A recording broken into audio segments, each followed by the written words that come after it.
આ પેકેટ મેં વાપર્યું છે જીરુમાં, બહુ રિઝલ્ટ સારું છે. શું નામ તમારું? ભાવેશભાઈ સમનભાઈ મેર, કયું ગામ? ભદ્રાવડી, તાલુકો? બોટાદ.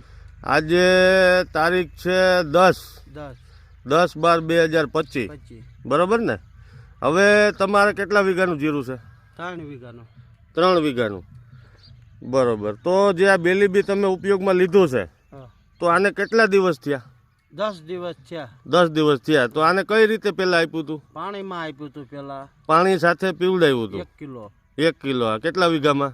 3 વીઘામાં. 3 વીઘામાં 1 કિલો. અને છાંટ્યું પછી? સાઠું 500. 500 ગ્રામ છાંટ્યું 3 વીઘામાં, બરોબર. કેટલા પંપ કર્યા હતા? 10. 10 પંપ. તો આનાથી શું ફેર જોવા મળ્યો તમને? ફેર જોવા મળ્યો, આ સારું થયું, ફૂટ છે એવું બધું છે. હા, આમાં પેલા કેવડું હતું ને કેટલો વિકાસ? પેલા નાનું હતું હા, આવું, બરોબર. અને પછી આ સાઠું, પછી 10 દી આવું થઈ ગયું. બરોબર. આમાં કોઈ જાતનો બગાડ ખરો? કોઈ જાતનો બગાડ નથી. બરોબર. તો આજે બેલીબી એ ટૂંકમાં વાપર્યું, આનાથી પૂરો તમને સંતોષ મળેલો છે? સંતોષ મળી ગયો. એમ. હા. તો ખેડૂત મિત્રોને જણાવશો આ વાપરા જેવી પ્રોડક્ટ છે વાપર્યા જેવી જ છે ને. એમ? હા. બરોબર. Thank you.